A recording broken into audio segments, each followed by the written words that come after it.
जब से छोटे बेटे का फोन आया है, तभी से अर्चना जी की बेटे बहू के साथ बहस हो रही है। बहू रूपा ने कहा, मुझे अभी भी लग रहा है कि वो झूठ बोल रहा है, बहाने कर रहा है, सब पैसे निकलवाने की चाल है। उत्तम बेटे ने कहा, पिछली बार की हरकतें देखकर तो मुझे भी लग रहा है कि इस बार भी बहाने ही कर रहा है।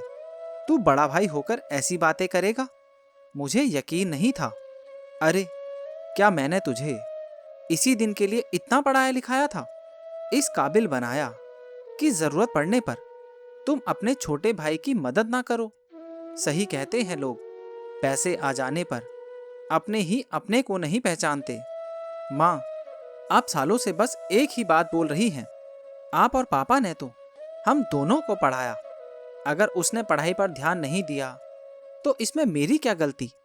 वो आज ही नहीं, सालों से हमें बेवकूफ बना रहा है, फिर भी आप समझने को तैयार नहीं। पहले भी पढ़ने के बहाने से पैसे लेकर दोस्तों के साथ सिनेमा देखने, घूमने जाना, पार्टी करना, बस यही सब करता रहा। आज भी वही कर रहा है।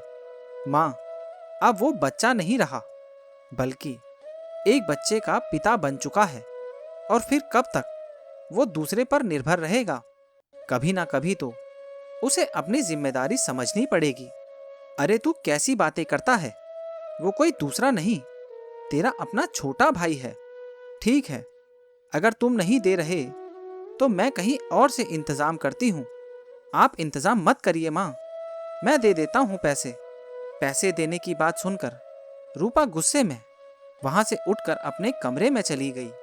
रूपा की शादी को 10 साल होने को आ गए। पति मल्टीनेशनल कंपनी में एक अच्छे पोस्ट पर हैं।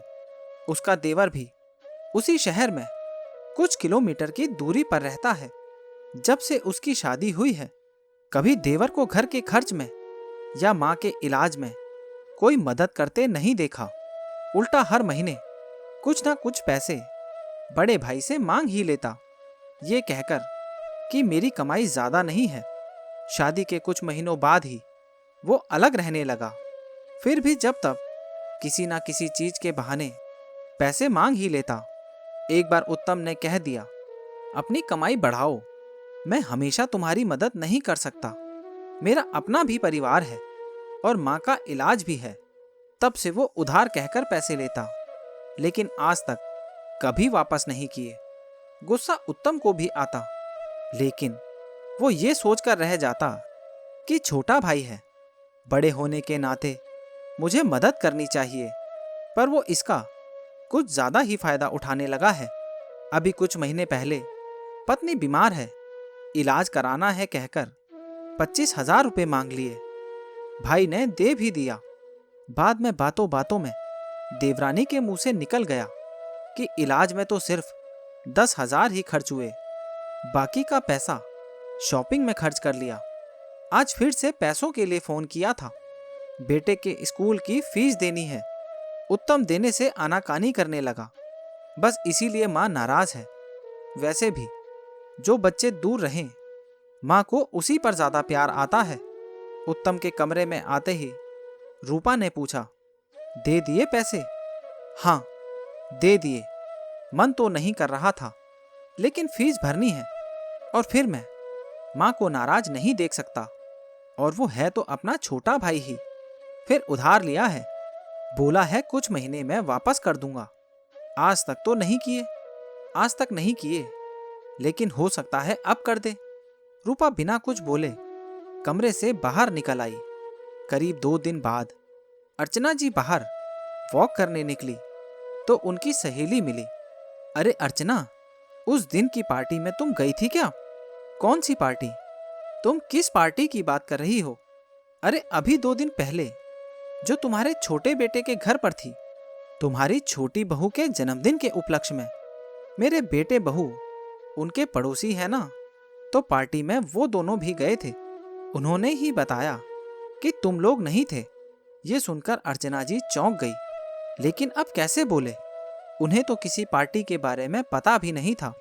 तभी तुरंत बहाना बनाया, अरे हाँ, याद आया, मेरी तबीयत ठीक नहीं थी तो मैं ना जा सकी। और मुझे छोड़कर मेरे बेटे बहू भी नहीं गए। अर्चना जी को अब समझ आ गया कि उसने पैसे फीस भरने के लिए नहीं बल्कि पार्टी करने के लिए लिया था। बेटे की हरकत पर उन्हें बहुत दुख हुआ, लेकिन किसे कहे, बड़े बेटे बहू को भी कहती तो शायद वो भी नाराज होते, इसलिए चुप रही। पर आज उसका उदास चेहरा देखकर उत्तम बार बार पूछने लगा, क्या हुआ माँ, क्यों उदास हो? तब उनसे रहा नहीं गया और सारी बातें बता दी। सुनकर उत्तम को बहुत गुस्सा आया। वो तुरंत फोन करने लगा। तब रूपा ने मना कर दिया। कुछ दिनों बाद देवर ने फिर फोन किया। रूपा ने एक दो बार फोन उठाया ही नहीं, पर लगातार फोन किया तो उसने जैसे ही हेलो बोला, देवर हंसकर बोलने लगा। रूपा ने कहा, देवर जी, पार्टी ठीक ठाक रही ना? पैसे कम तो नहीं पड़े? अरे नहीं भाभी, पैसे तो मैंने फीस भरने के लिए ही लिए थे, लेकिन प्रिया जिद करने लगी कि मुझे पार्टी करनी है, तो छोटी सी पार्टी रख ली, बस अपने ही घर में। इसीलिए आप सबको नहीं बुला सका।